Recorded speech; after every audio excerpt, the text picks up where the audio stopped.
First ever factory outlet Mukunda jewelleries KBHP Somajiguda Suchitra Hanamkonda Kothapet Chandanagar Khammam. నమస్కారం. కార్తీక పురాణం 5వ రోజు పారాయణలోకి వచ్చాం. ఈ రోజున పంచమి సుబ్రహ్మణ్య ఆరాధనకి మంచిదట. ఈ పంచమిని జ్ఞాన పంచమి అంటారట. పులుపు తినకూడదు. ఈ రోజున విసినికర్ర కానీ స్వయం పాకంతో బ్రాహ్మణుడికి దానం ఇవ్వటం కానీ చాలా విశేషమైన ఫలితాన్ని ఇస్తాయట. విసినికర్రలు నిజానికి ఎండాకాలం ఇవ్వాలని చెప్తారు. ఇది శీతాకాలం కదా, అవసరం లేని వస్తువు అనిపిస్తుంది, కానీ ఈ సమయంలో చాలా మంచిదట. అయితే ఇక పారాయణలోకి వెళ్దాము. 5వ రోజు అధ్యాయంలో వన సమారాధ మహాత్మ్యాన్ని గురించి వశిష్ఠ మహాముని జనక రాజర్షికి తెలియజేస్తున్నారు. ఏం చెప్తున్నారు? వనభోజన వైశిష్ట్యాన్ని వివరిస్తాను, సావధాన చిత్తుడుగా వినమన్నారు. ఓ రాజేంద్ర, కార్తీక మాస గొప్పదనాన్ని ఎంతని వర్ణించగలము? ఈ మాసంలో భగవద్గీతను చదవటం వల్ల కలిగే పుణ్యం ఇంత అంతా అని వర్ణించి చెప్పడానికి అలవి కాదు. అంతా కాకపోయినా ఒక్క శ్లోకాన్ని చదివి వారి చదివినా కూడా వారి అదృష్టాన్ని నేను వర్ణించలేను. అంటే మనం భగవద్గీత పుస్తకం తీయలేము. ప్రతిరోజు మనం అనన్యాశ్చింతయంతో మాం ఏ జనా పరిపాసతే తేషాం నిత్యాభియుక్తానం యోగక్షేమం వహామ్యహం, ఈ ఒక్క శ్లోకాన్ని చదువుకున్నా కూడా అద్భుతంగా ఉంటుందట. చాలా మంచిది. భగవద్గీత పారాయణ చేయగలిగిన వాళ్ళు ఈ కార్తీక మాసంలో భగవద్గీత మార్గశిరంలో కూడా భగవద్గీత పారాయణ చెప్తారు. కార్తీకంలో కూడా భగవద్గీత పారాయణ చాలా విశేషమైన ఫలితాన్ని ఇస్తుంది. మొత్తము చదవలేని వాళ్ళు, చాతకాని వాళ్ళు, కుదరని వాళ్ళు పూజా విధానంతో పాటుగా భగవద్గీత శ్లోకాలను కూడా కొన్నిటిని ఇంప్లిమెంట్ చేసుకుంటే, కొన్నిటిని కలుపుకుంటే కనుక చాలా మంచిది. తర్వాత ఏం చెప్తున్నారు? ఈ విధంగా గీతను చదివిన వారు శ్రీమన్నారాయణుని కృపకు పాత్రులై తరిస్తారంటంలో ఎంతమాత్రం సందేహం లేదు. అలా చదివిన వారి యొక్క పూర్వజన్మల పాపాలన్నీ నశిస్తాయి. ఈ మాసంలో వనభోజనానికి అత్యంత ప్రాధాన్యం ఉంది. వనభోజనం వల్ల విష్ణులోకం లభిస్తుంది. నిత్య నైమిత్తిక కర్మలలో కానీ భోజన కాలంలో కానీ భ్రష్టులు శూద్రులు నిత్య నైమిత్తిక కర్మల్లో కానీ భోజన కాలంలో కానీ భ్రష్టులు, దుర్మార్గులు, పాతకులు, సూతకం కలిగిన వారిని చూడడము, మాట్లాడడము, తాకటం వల్ల కలిగేటువంటి సమస్త దోషాలు తొలగిపోతాయి. చెట్లు, తీగలు, మొక్కలు కలిగిన వనంలో ఉసిరిక చెట్టు మొదట్లో సాలగ్రామాన్ని పెట్టి విష్ణువుని ప్రార్థించి శాస్త్ర ప్రకారంగా సాలగ్రామానికి అర్చన చేసి దక్షిణ తాంబూలాలను ఇచ్చి పూర్ణకుంభాన్ని నివేదన చేసి బంధుమిత్ర సపరివార సమేతంగా స్నేహితులతో కలిసి పంక్తి భోజనం చేసేవారి జన్మమే ధన్యం. వన సమారాధనలో భోజనం చేసిన వారిని సమస్త పాపాల నుండి విముక్తుల్ని చేసేటువంటి దివ్యత్వం లభిస్తుంది అట. అయితే మనం భోజనం చేసేటప్పుడు కొంతమందిని చూడకూడదు అని ఒక నియమం ఉందండి. దుర్మార్గులు సరైన పని చేయలేదు, వాళ్ళు ఏదో పాచిపాపం చేశారు మనకు తెలుసు, వాళ్ళతో కలిసి జీవిస్తూనే ఉంటాం మనం. కానీ భోజన కాలంలో వాళ్ళని చూస్తే మనకు ఒక రకమైన పాపం అంటుకుంటుందట. అది వన సమారాధన చేస్తే పోతుంది.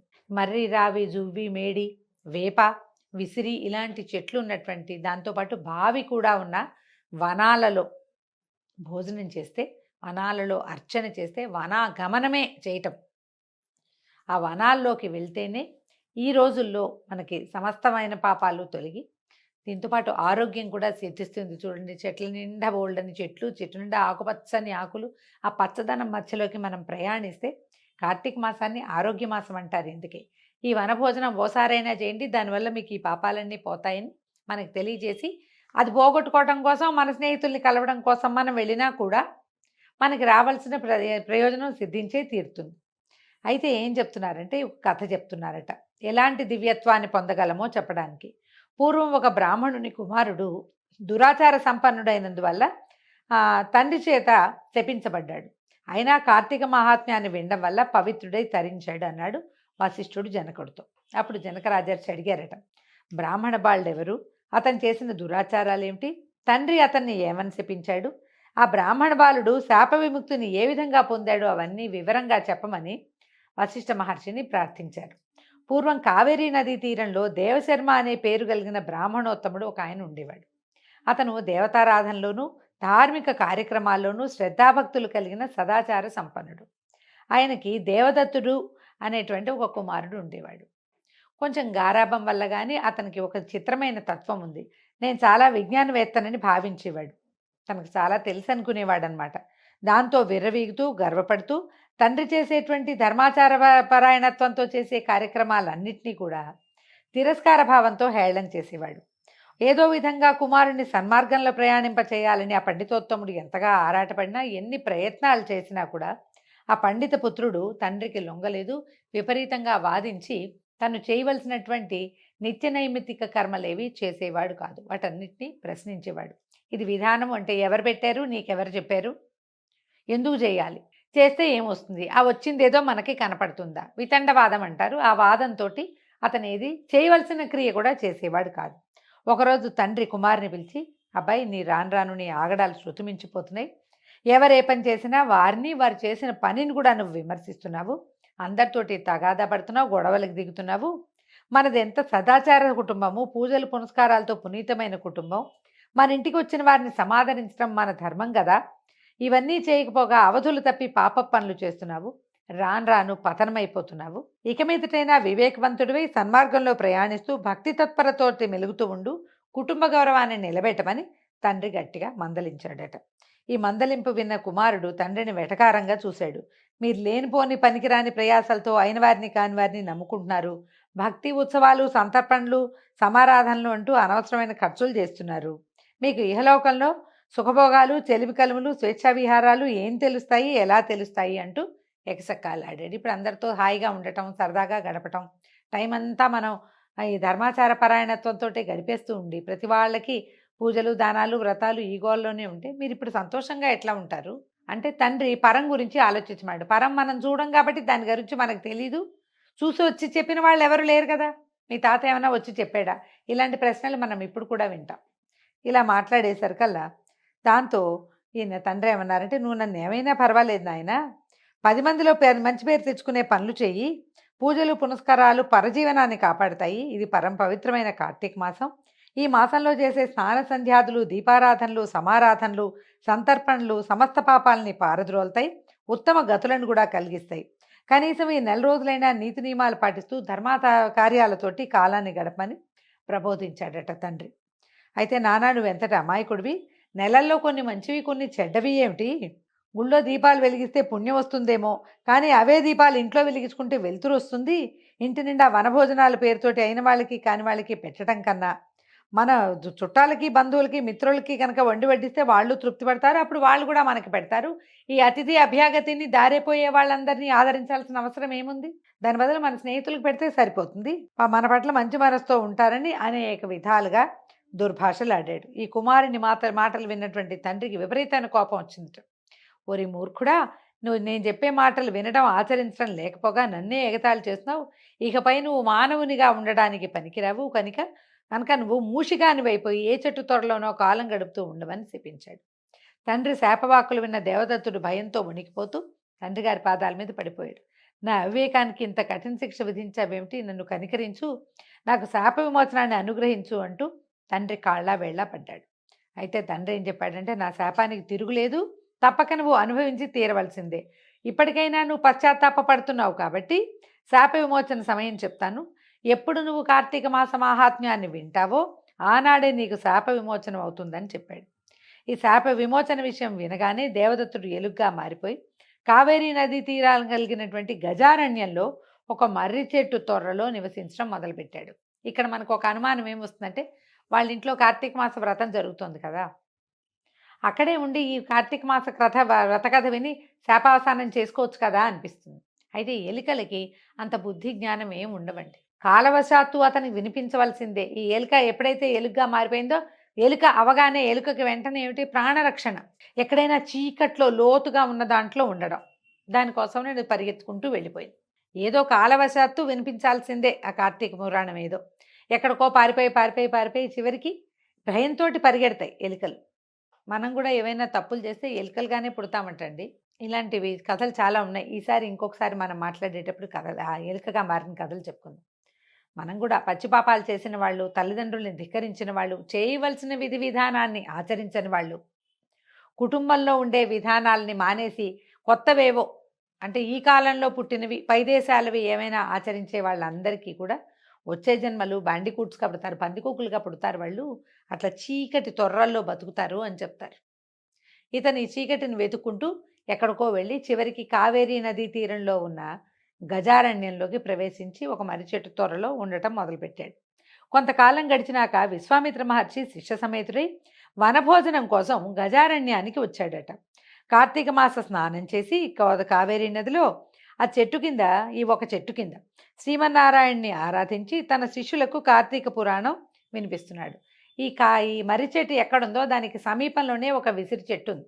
ఆ ఉసిరి చెట్టు కింద వీళ్ళు దీపారాధనలు అవి చేసి, పెద్ద వటవృక్షం చాలా పెద్ద నీడ ఉంటుంది కాబట్టి శిష్యులందరినీ నీడలో కూర్చోబెట్టుకుని ఆయన సమీపంలో ఉన్నటువంటి ఈ వటవృక్షం కిందకి కూర్చున్నాడు. అయితే ఇలా జనాలంతా ఈ చెట్టు మొదట్లో కూర్చునేసరికల్లా భయంతో లోపలే ఉండిపోయింది ఎలుక. ఎక్కడైతే మన దేవదత్తుడు ఎలుకగా మారి ఉన్న దేవదత్తుడు ఉన్నాడో ఆ మర్రి చెట్టు దగ్గర కూర్చున్నారనమాట. అయితే ఇతను ఎందుకు కూర్చున్నారు వీళ్ళు? కార్తీక పురాణాన్ని చెప్పుకోవాలనుకున్నారు. ఈ చెట్టు త్వరలోనే బయట ఏదో పూజా విధానం జరుగుతుంది, మనుషులు చాలామంది చేరారు, వాళ్ళ దగ్గర అరటిపళ్ళు అలాంటివి చాలా వ్యవహారాలు కనపడుతున్నాయి అని చెప్పి ఆ పూజా ద్రవ్యాల మీద ఆసక్తితోటి ఉన్నటువంటి ఈ దేవదత్తుడు తన త్వర లోపల దాగునకుండా త్వర ముఖద్వారంలో వచ్చి కొద్దిగా మాటను కూర్చున్నాడట. ఇంతలో ఏమైంది, ఆ దారిని పోతున్నటువంటి ఒక కిరాతకుడు విశ్వామిత్రుణ్ణి అతని శిష్యగణాలను చూసి ఎవరో దారిని పోయే బాటసార్లే అనుకుని వారి వద్ద ఉన్న ధనాన్ని అపహరించే కోరికతోటి వాళ్ళ దగ్గరకు వచ్చారు. కానీ దగ్గరకు వచ్చేసరికల్లా ఈ మహానుభావుడైన విశ్వామిత్ర మహర్షిని, తపోధనులైన ఆయన శిష్యుల్ని చూసేసరికల్లా అతని మనసు మారిపోయిందట. మారిపోయి సంస్కారవంతుడై మహర్షికి నమస్కారం చేశాడు. విశ్వామిత్రుడిని అడిగాడట, అయ్యా తమరెవరు? మిమ్మల్ని చూడగానే నాలోని క్రూరత్వం తొలగిపోయింది, ఆనందం కలుగుతోంది. మీరు ఏ దేవుణ్ణి ఆరాధిస్తున్నారో, ఏ దైవారాధన కోసం ఇక్కడికి వచ్చారో అదంతా సాంగంగా నాకు తెలియజేయవలసింది అని ప్రార్థించాడట. అయితే నేను విశ్వామిత్రుణ్ణి, వీళ్ళంతా నా శిష్యులు, ఇది కార్తీక మాసము, ఈ నెలలో చేసే పనులన్నీ పుణ్యప్రదాలవుతాయి. నదిలో స్నానం చేసి విష్ణుమూర్తిని ఆరాధించి వనభోజనం చేసే వాళ్ళకి పుణ్యగతులు కలుగుతాయి. ఆ కారణం చేతనే నీకు కూడా జ్ఞానోదయమైంది నాయన, నువ్వు కూడా కార్తీక వ్రతాన్ని ఆచరించు, దాంతో జీవన్ముక్తుడు అవుతావని విశ్వామిత్ర మహర్షి ఈ వనచరుడికి, కిరాతకుడికి చెప్పాడట. ఈ కిరాతుడు ఏం చేశాడు, వెంటనే చకచకా వెళ్ళి ఆ సమీపంలో ఉన్నటువంటి నదీ తీరంలో స్నానం చేసి, వీళ్ళు కార్తీక దామోదర ప్రీత్యర్థం చేసినటువంటి సాలగ్రామార్చన చేసిన ఉసిరి చెట్టు వద్ద ఉసిరి చెట్టుకి ప్రదక్షిణం చేసి అర్చన దగ్గర నమస్కారం చేసుకుని, తర్వాత ఈ మర్రి చెట్టు నీడలో శిష్యగణంతో కూర్చుని ఉన్నటువంటి విశ్వామిత్ర మహర్షి దగ్గరకు వచ్చి, అయ్యా ఇక నా జన్మ చరితార్థమైందంటారా అని అడిగాడు. విశ్వామిత్ర మహర్షి అన్నాడు, దాంతోటే కాదు నాయన, కార్తీక పురాణం వినిపించబోతున్నాను.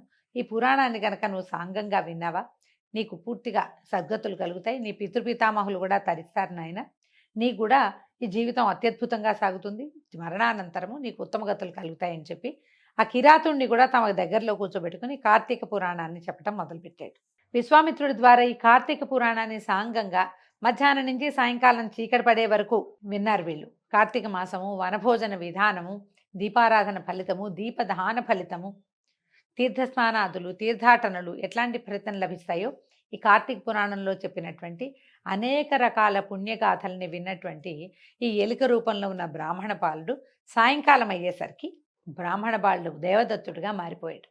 శాపావసానం జరిగిందనమాట. మర్రితొట్ల నుంచి బయటకు వచ్చేసరి త్వరలోంచి, చెట్టు త్వరలోంచి రాగానే బ్రాహ్మణ బాలకుడుగా మారిపోయి విశ్వామిత్ర మహర్షికి సాష్టాంగంగా నమస్కారం చేసి ఆయనకి తన కథ అంతా చెప్పుకుని ఆయన అనుజ్ఞతోటి కావేరీ నదిలో స్నానం చేసి వీళ్ళు పూజ చేసుకుంటున్నటువంటి సాలగ్రామానికి తను కూడా నమస్కారం చేసుకుని ప్రదోషకాల అర్చన వల్ల కలిగేటువంటి అనంతమైన పుణ్యరాశిని సంపాదించుకుని తన తండ్రి నగరానికి వెళ్ళిపోయాడు.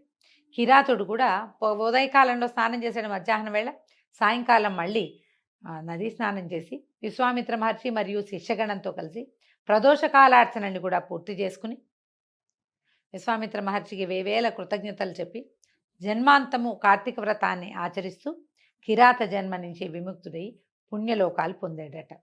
అయితే ఈ పుణ్యరాధికాలని ఈ రకంగా కనుక మనం కార్తీక పురాణాన్ని విన్న వాళ్ళకి పుణ్యగతులు లభిస్తాయని మనకి పురాణం చెప్తోంది. అన్నం పరబ్రహ్మ స్వరూపం కనుక అన్నంన నింద్యాత్ అని చెప్తారు శాస్త్రవచనం. అన్నాన్ని నిందించకూడదు, అన్నం పెట్టేవాడిని కూడా నిందించకూడదు, ఎవరికైనా భోజనం ఎందుకు పెడతావో అని ప్రశ్నించకూడదు ఎప్పుడు కూడా. ఈ అన్నాలు దానం చేయటం ఏమిటి అన్న వాక్యం అన్నమా రౌరవాది నరకాలు చుట్టుకుంటాయట, ఎన్ని రకాల పాపాలు వస్తాయి మనకి. ఎప్పుడు కూడా అన్నదానం చేసే వాళ్ళని ప్రశ్నించరాదు, నిందించరాదు, కుదిరితే దానమే చేయాలి అని ఈ 5వ రోజు కథ తెలియజేస్తుంది. దీంతో 5వ రోజు పారాయణ పూర్తయిందండి.